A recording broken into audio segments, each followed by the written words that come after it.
Po mojej pravici sedí známa slovenská spisovateľka Mária Hamzová, ktorá dnes do Rajca zavítala na besedu so svojimi čitateľmi. Dobrý deň. Dobrý deň. Pani Hamzová, kedy ste v sebe objavili talent spisovateľky? Tak ja už som mala takú tendenciu písať, už od detstva, dá sa povedať. Ja som si teraz spomenula, že ja už som ako prváčka posielala nejaké básničky, kedysi do zorničky.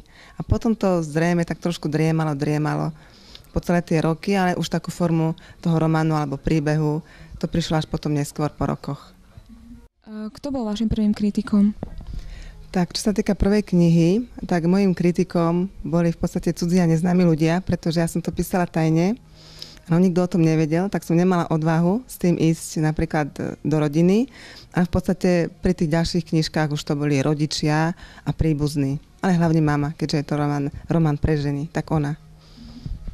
A tie začiatky pri vydávaní prvých kníh, alebo vôbec vašej prvej knihy Vôňa karameliek, aké to bolo? Spomínate si ešte na ten začiatok? Tak spomínam si na to veľmi dobre, lebo to nebolo tak dávno. Kniha bola napísaná, ležala v šuflíku a ja som teraz nevedela, čo s tým. Tak trošku som nabrala tú odvahu a začala som skúmať, teda, aké sú možnosti, či by naozaj sa nedalo to dať do formy knihy, aby sa to dostalo aj medzi ostatných čitateľov.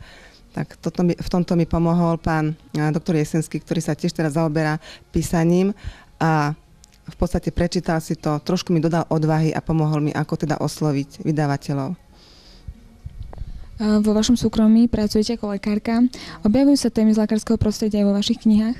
Je to tam spomínané okrajovo, ale je to tam. Ktorá z vašich kníh je vášmu srdcu najbližšia? Všetky mám rada, lebo v každej knihe je kúsok zo mňa. Áno, takže každú knihu som písala rada, s nadšením, trošku s napätím. Bala som sa, aká bude odozva medzi čitateľmi, ale nemôžem povedať, že niektorá je mi viacej srdcu bližšia alebo menej. V podstate je dobre, keď je nejaká kniha napísaná, už leží a venujem sa ďalšej. Ale no a všetky spomínam rada. Prežívala som to tie osudy s nimi. A písala sa niektoré ťažšie alebo niektoré zase naopak ľahšie? Skôr by som povedala, že je problém s časom. Nájsť si čas, aby človek pol dňa presedel pri tom počítači a písal. Inak sú možno viacej, možno menej zaujímavé odseky, ale ani nie, nepovedala by som, že nejaké ťažké písanie to bolo. Vy sa zrejme pravidelne zúčastňujete na besedách so svojimi čitateľmi. Dokážu vás čitatelia zaskočiť nejakými otázkami? Dokážu, pretože tam nájdú také veci, ktoré v podstate som ja myslela iba okrajovo, alebo som neverila tomu, že to tam nájdu, alebo si všimnú, ale nájdu to tam, vypichnú to a spýtajú sa na to, čomu som teda rada, lebo naozaj vidno, že to čítajú aj srdcom, že pritom aj rozmýšľajú a že ich to chytí skrátka ten dej, alebo už tá myšlienka. Tak teší ma to, že ma aj zaskočia, aj keď niekedy sa nedá rýchlo reagovať. Ste Žilinčanka. Inšpiruje vás mesto Žilina alebo vôbec žilinské okolie pri písaní? Pri písaní ma v prvom rade inšpiruje život a dej nie je presne situovaný do nejakého mesta alebo do Žiliny, do žilinskej oblasti, ale život ako taký ma inšpiruje príbehy, osudy ľudí, prežívanie, sklamania a radosti. Toto je v tých mojich knihách a nemyslím si, že je dôležité, kde sa to odohráva, ale teda, že celý ten priebeh. Chodíte po mnohých besedách po celom Slovensku. Ako vás vníma žilinské publikum ako domáce a ako ostatné publikum na celom Slovensku? V Žiline som ešte nebola na besede. Najbližšie som teraz tu na Vrajci. Uvidíme, aká bude odozva. A myslím si, že v iných mestách to bolo ako celkom dobré. Bola som rada, že ma tam pozvali. Čitateľky boli zaujímavé, boli tam aj muži. Otázky boli zaujímavé a cítila som sa dobre medzi nimi a musím povedať, že mám veľa dojmov aj zážitkom z toho, že ako ľudia a čitatelia vnímajú tie knihy a ako to čítajú. Ako ono to je vždycky taká spätná väzba medzi tým spisovateľom a čitateľom aj potrebná. Tak som rada, že na tie besedy teda ma aj pozývajú a snažím sa chodiť. Napríklad sa mi stalo, že som bola na jednej besede a jedna pani mi povedala, že pozná pani, ktorá presne sedí na jednu postavu z tých kníh a povedala, keby som nevedela, že vy ste tu, a tá pani odtiaľ to tak neverím, že to nie je odpísaný príbeh. Takisto mi povedali aj blízke alebo známi, ako keby si mi stala za chrbtom a opisovala mňa, alebo môjho partnera, alebo moju mamu. Takže je to také milé, že naozaj sa tam nájdú tí ľudia, ani nie preto, že by Nie je to kopírovanie, áno, ale je to z toho bežného života, nie je to, si myslím, nič až tak vymyslené, len je to trošku upravené do toho príbehu, aby to sedelo. No. A je to na tie naše slovenské pomery, si myslím, že ľudia teda vedia, že to z ich prostredia.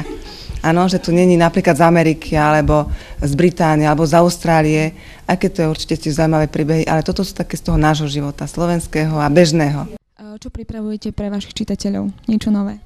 Tak snažím sa písať, nejaké to ďalšie dielo je rozpracované, ale naozaj to ide veľmi pomaličky, lebo času není veľa. Ale tak snažím sa, lebo baví ma to a mám rada písanie. Môžete nám aspoň trošku načrtnúť?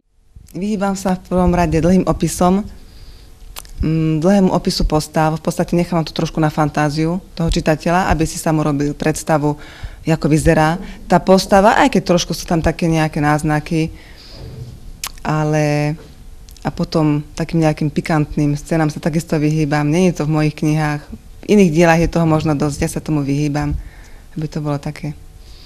Ja som sa v tom nikdy nevyžívala, ani to nepíšem. Je mi to viacej srdcu bližšie, takéto jednoduché písanie a zrozumiteľné.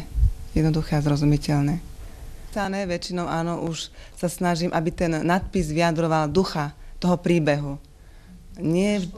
Áno, nevždy sa mi to možno podarí, nevždy to sa dá pochopiť z toho názvu, ale keď sa tá knižka dočíta, si myslím, že dá sa z toho vycítiť, že prečo je ten názov taký, aký je. Aj keď teda tá druhá knižka Láska s nami zatočí nie je môj nadpis. Je to zmenené od vydavateľa, tak nemôžem povedať, že teda je to moja myšlienka, ale dá sa povedať, že má toho ducha, toho príbehu. Často robím body, aby som nezabudla.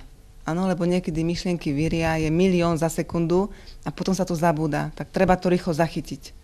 No a potom už keď mám zachytené základné body, tak sa k tomu vraciam. Alebo vynechávam, už podľa toho to upravujem.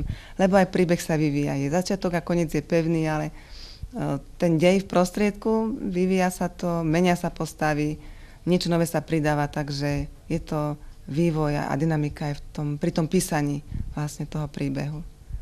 Ďakujem veľmi pekne a želám vám všetko dobré. Ďakujem veľmi pekne aj ja.